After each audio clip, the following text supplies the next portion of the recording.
Hello there everybody. In this video we'll be going over how to add two-factor authentication to a WordPress website. Two-factor authentication is great for securing your login page because even if your password and username get compromised, hackers still can't get into your website without having that two-factor authentication code. Let's jump into it.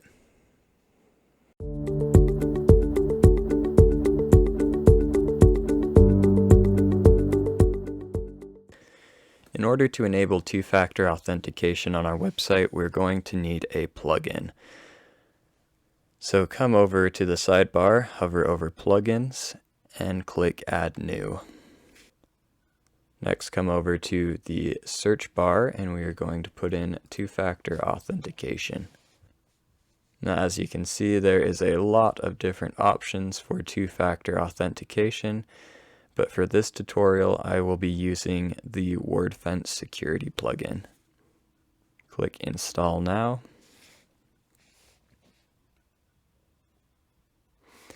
And then Activate. Okay, we can now see that we have Wordfence security installed on our website. To activate two-factor authentication, we will come down here and we can see that now there's this option for Wordfence. Hover over that and click on the Login Security option. Now, in order to use two-factor authentication with the Wordfence plugin, we need some sort of a authenticator app on a secondary device. So, as you can see, it lists a few here: Google Authenticator, Free OTP, and Authy. And then you can click here and it'll bring up a full list of all of the different apps that work with the Wordfence plugin. I'm going to be using Authy for my authenticator app, so I will install that on my phone. Okay, as you can see, I have the Authy app pulled up, and what we're going to do is click the Add Account button. Now we need to either scan the QR code located on our website here, or we can enter the key manually. If we click there, you can see it brings it up, and we need to enter this long text code. So if you have the option to scan the QR code, definitely easier. So cancel that, and I will scan the QR code.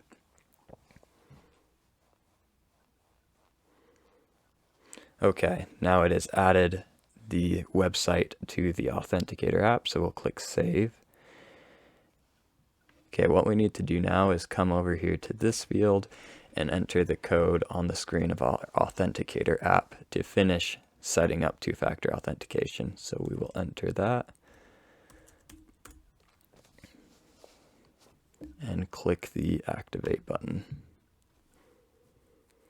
Okay, now this will give us the option to download the recovery codes. It's a good idea to do that in case you lose your device that has the Authenticator app on it, or something goes wrong. These recovery codes will allow you to get into your website. So download them and keep them somewhere safe. Alright, now as you can see, we have two-factor authentication set up on our site. We can deactivate it if we want, but for now it's set up. So I'm going to log out and then try logging back in with the new two-factor authentication. Okay, I will enter my login information. Okay, now you can see we've entered our login information, but now we need to enter the two-factor authentication code. Open up your Authenticator app, go to your account for your website, and then enter the code shown on your screen and hit enter. And there you go. Now you have two-factor authentication enabled on your website. Okay, now that we have the two-factor authentication activated on our site, let's take a look at some of the settings. So come over to where it says Wordfence and click on Login Security. Now we're going to click on the Settings tab, and that will pull up all of the settings for our two-factor authentication. Now some of these settings might be a little advanced. If you consider yourself to be a basic user and you just wanted some two-factor authentication, some of these settings you may not need to use. If you do want to learn about them, I would recommend that you read the Wordfence documentation for their two-factor authentication. I will link to that documentation in the description of this video. It's well written, it isn't too wordy, it's not too hard to understand, but it goes over what all of these settings do. The main setting that I wanted to talk about was the two-factor authentication roles. So this will allow us to require or not require two-factor authentication for the various types of people that will be logging into our website. Really, the only people that need two-factor authentication are people that are going to have access to sensitive information, so the back end of our website. So that would be the administrators for sure, maybe some of these lesser roles. People like subscribers and customers, they're not going to have access to the back end of our website, so there's not really any reason to require them to have two-factor authentication. If we click on one of these drop-down menus, we can see we have three options here: disabled, optional, and required. Except for administrator, they just have optional and required. So disabled, obviously, it doesn't require two-factor authentication. Optional, people can choose whether or not they have two-factor authentication, and required means they have to set up two-factor authentication. If we choose required, as you can see here, there is a grace period. This grace period, we can set it to however many days we want, but that's how many days they have to set up their two-factor authentication before they're locked out of their account.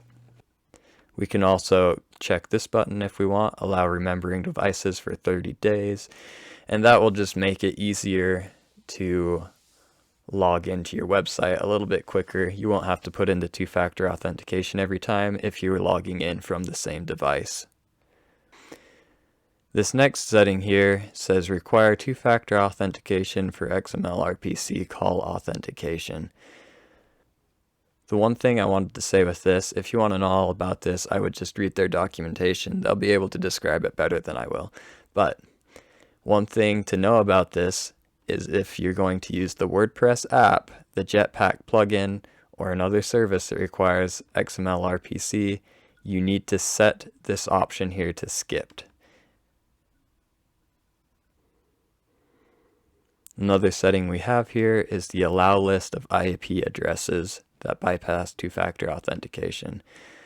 Once again, this is kind of an advanced setting, so if you're a basic user, you're probably not going to use this. But basically, we can put in a list of IP addresses that don't need two-factor authentication. Once you've changed any of the settings, if you've changed any of the settings, make sure you click Save. Alrighty, that is how you add two-factor authentication to the login page of your WordPress website. Hopefully you found this information to be helpful, and I will see you next time.